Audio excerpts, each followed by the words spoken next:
আমরা যখন বালক ছিলাম কিংবা তরুণ ছিলাম তখন আমরা বিশ্ব বিপ্লবের আইকন হিসেবে আমরা চে গুয়েভারার কথা বলতাম। এই উপমহাদেশেও একসময় স্বদেশী বিপ্লব হয়েছিল, আপনাদের সকলের মনে আছে, 1910 সাল 11 সালের দিকে। এবং সেই সময় একটা চরিত্র তৈরি হয়েছিল যে পরবর্তী সময়ে অন্তত ভারতের জন্য এবং পশ্চিমবঙ্গের জন্য এখনও নায়কের ভূমিকায় আছে, তার নাম ক্ষুদিরাম। ক্ষুদিরামের নামে কত সিনেমা হয়েছে, নাটক হয়েছে, কত গান রচিত হয়েছে, সেই সমস্ত গান আমরা শুনেছি, আপনারাও শুনেছেন। আমি মনে করি যে বাংলাদেশের জুলাই বিপ্লবের পর থেকে আমাদের আর বাইরের নায়কদের প্রয়োজন নাই আগামী প্রজন্মকে অনুপ্রাণিত করবার জন্যে। আমাদের ইয়ামিন আছে, আমাদের মুগ্ধ আছে, আমাদের আবু সাইদ আছে, আমাদের আনাস আছে।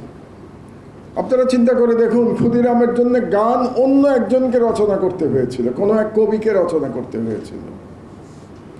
আনাস তার গান সে নিজেই রচনা করে গেছে। সে তার মাকে যে চিঠিটা লিখে রেখে গেছে, এর চেয়ে বড় সাহিত্য আর কি হতে পারে। এপিটাফ যেটাকে আমি বলি, সেই এপিটাফ সে নিজের এপিটাফ নিজে রচনা করে গেছে এবং তারপরে গিয়ে শহীদ হয়েছে। কাজেই যারাই যত চক্রান্ত করুক না কেন, আমি নিশ্চিত ইনশাআল্লাহ বাংলাদেশের ইতিহাস থেকে পৃথিবী যতদিন থাকবে ততদিন জুলাই বিপ্লবের শহীদদের, জুলাই বিপ্লবের নায়কদের মুছে দেওয়া সম্ভব হবে না। অনেকেই চেষ্টা করবেন, যারা এই গণহত্যা চালিয়েছেন তারা চেষ্টা করবেন।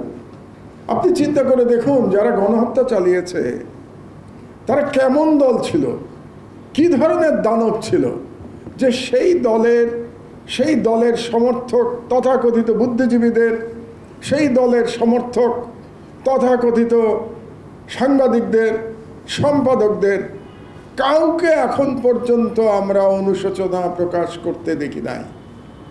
কেউ বলে নাই, এই দলের একেবারে নিম্ন স্তরের সমর্থক থেকে শুরু করে একেবারে 10-20টা ডক্টরেট করা বুদ্ধিজীবী পর্যন্ত কেউ এখন পর্যন্ত বলে নাই আমাদের এটা অন্যায় হয়েছিল, আমাদের এটা ভুল হয়েছিল, দেশে কিংবা বিদেশে। এতটা দানব একটা সিস্টেম তারা তৈরি করেছিল এবং এই দানবীয় সিস্টেম তৈরি করার ফলেই এমন গণহত্যা করা সম্ভব হয়েছিল নিজের মানুষদের উপরে। বর্তমান সময়ে, সাম্প্রতিক সময়ে এই গণহত্যার তুলনা শুধুমাত্র গাজার সাথে হতে পারে।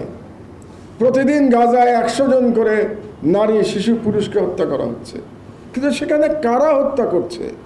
দখলদার বাহিনী হত্যা করছে, সিলমারা শত্রুরা হত্যা করছে, তাদের দৃষ্টিতে শত্রুদের হত্যা করছে।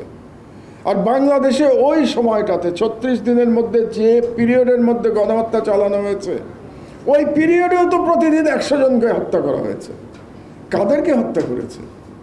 বাংলাদেশের জনগণকে হত্যা করেছে, নিজের দেশের জনগণকে শাসক শ্রেণী হত্যা করেছে। এর কোনো ইতিহাস সাম্প্রতিক সময় আপনারা খুঁজে পাবেন না, এই ধরনের বর্বরতার ইতিহাস। কাজেই এর বিচার তো হতেই হবে। এর বিচার যারা করবে না, সে রাজনৈতিক দল হোক কিংবা অরাজনৈতিক ব্যক্তি হোক, আমি বলছি আপনাদেরকে, আমি তো বাংলাদেশের একজন প্রবীণ নাগরিক, সিনিয়র সিটিজেন, আমি বলছি আপনাদেরকে, যারা এই বিচারে বাধাগ্রস্ত করার চেষ্টা করবে বিচারকে, তারা ইতিহাসের আস্থা করে নিক্ষিপ্ত হবে। তারা ক্ষমতায় যদি আসেও এরকম কোনো শ্রেণী, আমি আশা করতে চাই এরকম কোনো শ্রেণী ক্ষমতায় আসবে না যে যারা কম্প্রোমাইজ করবে এই বিচারে, তারাও ইতিহাসের আস্থা করে নিক্ষিপ্ত হবে, আমি এ ব্যাপারে নিশ্চিত। কারণ বাংলাদেশের তরুণরা যখন বিদ্রোহ করতে জেনে গেছে, আপনারা মনে করবেন না যে তারা ভবিষ্যতে বিদ্রোহ করবে না, ভবিষ্যতে তারা রাস্তায় নামবে না।